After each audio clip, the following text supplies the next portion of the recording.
Hey everybody, good morning. Welcome to Rising. So yesterday, the House passed a $1.5 trillion omnibus spending package, over half of which could go to the Pentagon and Department of Defense, and $13.6 billion of which will serve directly as aid to Ukraine. The House Democrats more than doubled what the Biden administration originally requested in emergency assistance for Ukraine. $6.5 billion will go to the Pentagon for military assistance, and about $6.7 billion will be sent as humanitarian aid and economic aid. House Democrats were forced to drop over $15 billion in emergency COVID relief from the package over disputes on how to pay for it. Even before the pandemic aid was slashed, Jamal Bowman tweeted, quote, "Late into the night, House leadership finally gave us text for a spending bill that invests more in defense and military than in our communities. The bill now awaits the Senate's approval."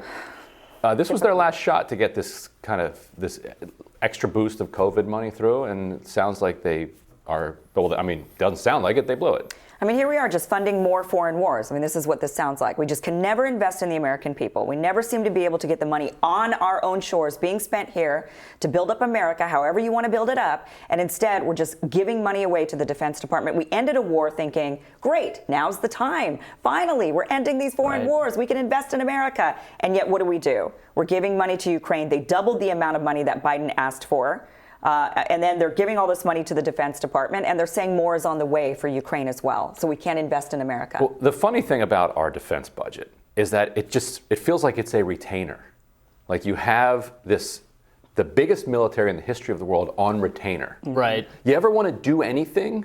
Oh, that's going to be extra. Right. Oh, you thought the $800 billion a year would create a nimble enough organization that if we need to move here, we need to do this, that we could find $6 billion. We're not actually using the military part of our military because we're not doing a direct war with Russia, right? We're not using the guns and the planes. We're going to give it to them, maybe. And then giving it to them, and then they're giving it over there. Yeah. But it's like, for $800 billion a year, you should be able to get, a little operation here or there. You would think.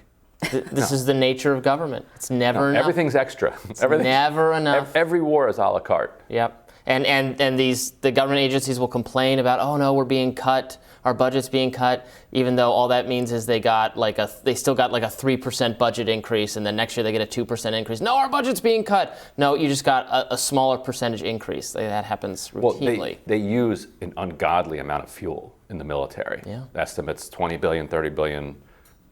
That doesn't count that the estimate is maybe 80 billion is spent just basically guarding global oil infrastructure. But so when the gas bill comes next year, that's going to be another 10, 20 billion that they're going to request on top of what they. And the irony of that is that where are we getting the gas for these vehicles that the military needs to use? So that is going directly back into the pocket of Russia and other places, right? Not next year. Yeah. So but it's a global market, so eventually. Sure, but it's still, when they raise the prices, and if we're using that much because we're fighting a war, then we're just giving them the money to help fight the war against us. It doesn't make any actual sense. Right, because we say both things. We say oil is a global market, which it is, and then we say we're banning Russian imports. Russian imports, the most recent estimate is something like 8% of our imports. Apparently, it's actually less than that because over the last 3 months or so, a lot of American energy companies have been, quote, self-sanctioning. So maybe it's down to 4%. But they'll end up selling it somewhere else at a higher price, right? Because the global market is being shaken by this invasion. Well, I'm totally unwilling to spend more money on defense, on all that stuff, but I'm not so sad to see the demise of further COVID relief spending. What is that? COVID is over. What is the relief? What do we need to do? It's an emergency. I like that they call it emergency. We're 2 years in.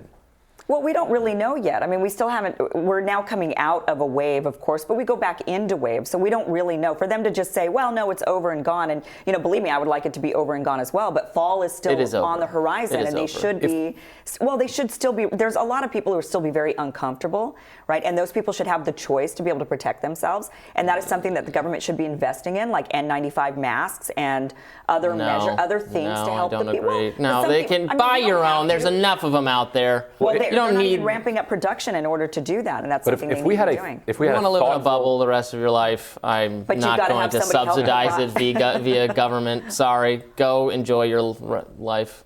But a real, actual, thoughtful, forward-looking approach might be to say, look, We have a massive nursing crisis coming out of this COVID pandemic. In what way? That people are fleeing. Like, the profession. Yes. Freeing the yeah. Oh, right. Like people are right. fleeing the profession. People that were going to get into it are not getting into it. People who were going to make an entire career out of it, got out of it. People retired early. We need a lot more nurses. Right. I mean, it's a good point. We could be putting the money there. Education towards getting people into the field. Like the free education, if you want to become a nurse, like what better way to make a better society? Right. Say, you know what? If you want to go to nursing school, we've got it. As a society, we've got it because we desperately need you to do this very selfless thing for us. We need doctors too, but we need tort reform. If we would need more medical schools also, and they would have to relax maybe the way we make it prohibitive. It's prohibitively expensive. That's why Cuba has so many good doctors because of tort reform. But I'm always hearing from my lefty friends how great the Cuban medical system is. They have tort reform. It's actually a really good medical system. Can't it's sue. actually not. You can't really sue.